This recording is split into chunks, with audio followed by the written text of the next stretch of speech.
Hi, this is Stephen Bourne with the Rye Civic League. Thursday night, June 1st, we're going to be down at Kooks at 6:30. All things beaches. So bring your old photographs, stories about the beach. We're there talking about it. And when the end, I'll tell you about what the history note's going to be. So now for our top 10. Hi, my name's Laura Lee Godfrey, and I'm 18 years old from the Rye suburbs.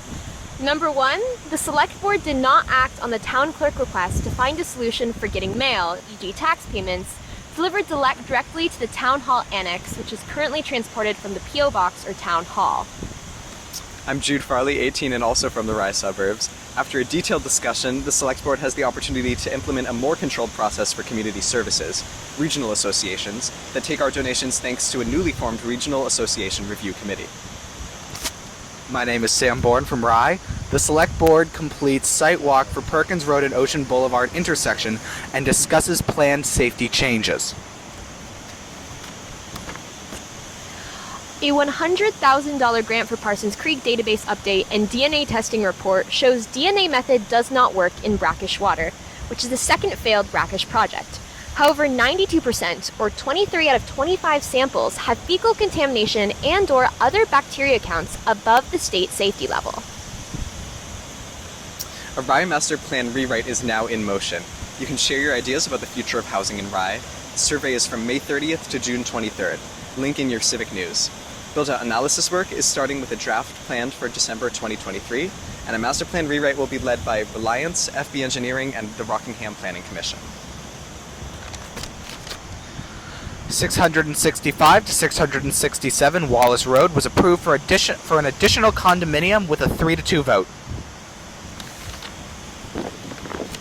The Wentworth withdrew a parking expansion proposal for a golf course. The Abenaki proposes new parking and paddle tennis courts. 5 Whitehorse Drive donates 2 acres to Rye Conservation as part of negotiation for an added pool. Rye Community Power had an opt-out rate below 1%, which was lower than expected. Seacoast Greenway Rail Trail update provided to Select Board on May 9th. Discussion focused on the closest Rye Trail access to be built on Breakfast Hill Road in Greenland. Greenland is looking for Rye to support its grant request for the trail access. Rye Water Department's Eric Jones, recognized by NHDES for his work last fall with E. coli contamination, also updated Water Rye mission statement. At Rye Water District, our mission is to provide the Rye Water District community with drinking water that meets all current federal and state drinking standards, along with excellent customer service and environmental conservation. All right, thank you. All right, stick around. You're going to hear from Alex Herlihy and learn more about the history of the beaches. Hi, I'm Alex Herlihy with the Rye Civic League. I'm also the town historian. Just a few words about the history of the beaches of Rye.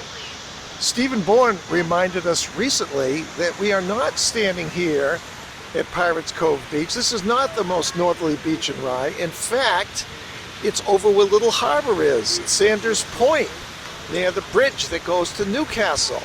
And there was an extended legal battle over there about parking access, which the local residents finally prevailed, and now you can park your car there and have nice, easy access down to that wonderful beach, at the end of which you can get over onto Odeon Point State Park.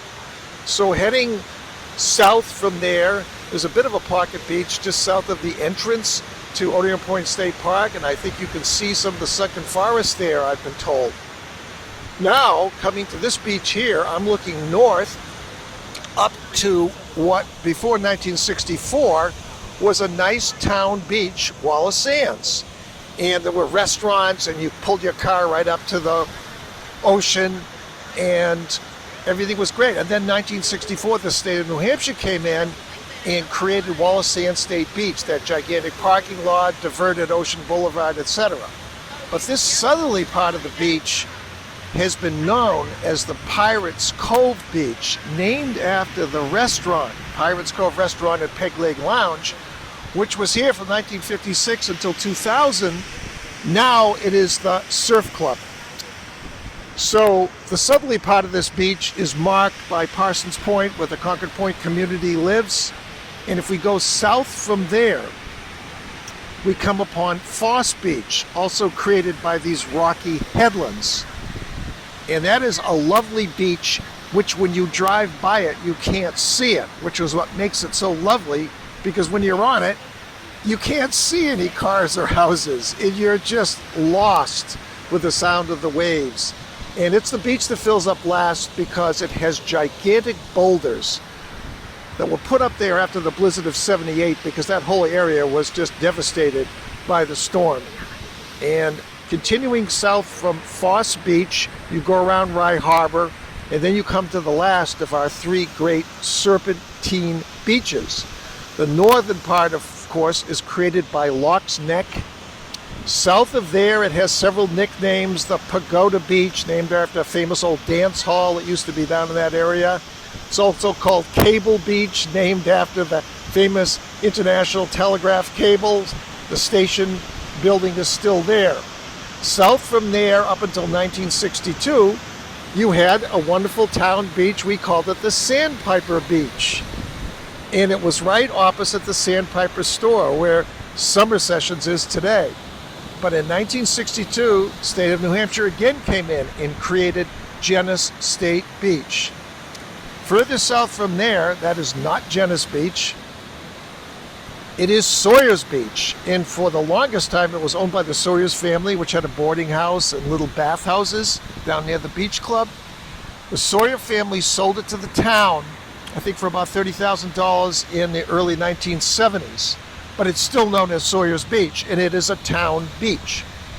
Last but not least, I forgot one. Just beyond the beach club is a wonderful little pocket beach called Philbrick's Beach. It was also a place where when people were ill with communicable diseases, they could go to that beach and stay away from other people. This was back in the 1800s. Last but not least is Bass Beach, which we share with Northampton. And that beautiful cove is created by Fox Point, which of course is in Northampton, and creates that very dramatic point of land there. Thus concludes a short history of the wonderful beaches of Rye. Thank you.